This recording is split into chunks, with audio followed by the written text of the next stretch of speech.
आज के दिन दुनिया भर में मनाए जाने वाले सिंधी सकाफ़त के मौके पर शहदाद कोट समेत ज़िला भर में मुख्तलिफ सियासी और समाजी तंजीमों और शहरियों की जानिब से रैलियाँ निकाली गईं और सिंधी गीतों और ढोलक की थाप पर रक्स करके भरपूर खुशी का इजहार किया गया। एकता जो ॾींहुं आहे, अॼु असांजे शहदाद कोट जेको जरकी पियो आहे, अॼु ईद जो समाउ आहे। हिन कोटू मोटू चौक ते हज़ारनि जी तादाद में जेके माण्हू आहिनि अजरक टोपियूं पाए तिजला ॾेई रहिया आहिनि। हिते जेको आहे तमामु घणा माण्हू ख़ुशि नज़र पिया अचनि। अहिड़ा ॾींहं ऐं सिंध जी सकाफ़त कल्चर जो ॾींहुं आहे, सिंधी टोपी अजरक जो ॾियारो आहे। हितां जा माण्हू सवनि जी तादाद में वॾा ख़ुशि नज़र पिया अचनि ऐं जशन मल्हाइनि पिया।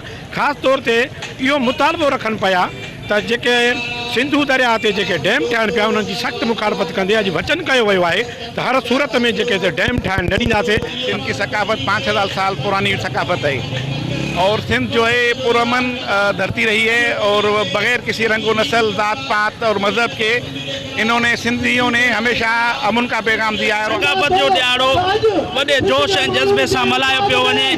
प्रेस क्लब शहदाद कोट तरफ़ां सियासी समाजी माण्हुनि वॾे अंग में शिरकत कई आहे। ईद वांगुरु ई जेको आहे मल्हाईंदा आहियूं ऐं हिन ॾियारे जे हवाले सां मां जेको आहे इहो अर्ज़ु रखंदुसि त जेकी सिंधू दरिया ते यलगार थी रही आहे, छह नवां जेके कैनाल कढिया पिया वञनि जेको आहे उहे जेको आहे बंदि कया वञनि। शहदाद कोट प्रेस क्लब खां अज़ीम आलीशान रैली निकिती आहे जेका शहदाद कोट जे हिन मेन कोटू मोटू चौक ते पहुती आहे, जिते दोस्त ॾिसो था त पंहिंजी सकाफ़त सां मोहबत जो इज़हार करे टोपियूं अजरक कुलनि ते पाए टोपी मथे ते रखी पंहिंजी मोहबत पंहिंजी सकाफ़त सां मोहबत जो इज़हार करे रहिया आहिनि।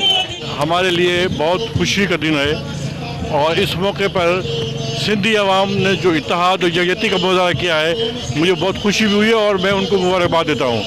और हमारे जो चैनल हैं, चैनलों ने भी इस मौके पर सिंधी अवाम का भरपूर साथ दिया है। इन समेत पूरी दुनिया सकाफ़त ॾियारो मल्हाए पई। असां साफ़ी भी अॼोके ॾींहं खे ईद था सम्झूं। ये असांजी तहज़ीब जो ॾियारो आहे, असांजी तहज़ीब सकाफ़त जो ॾींहुं आहे।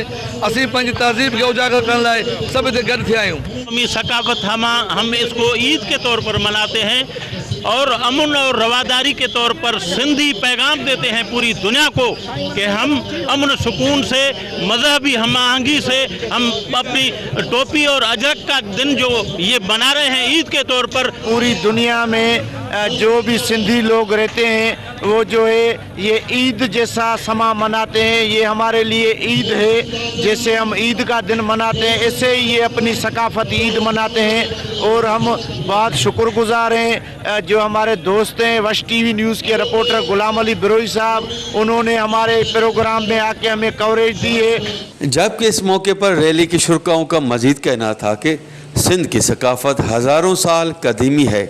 कैमरा टीम के साथ गुलाम अली बिरोई, वश टीवी, शहदाद कोट।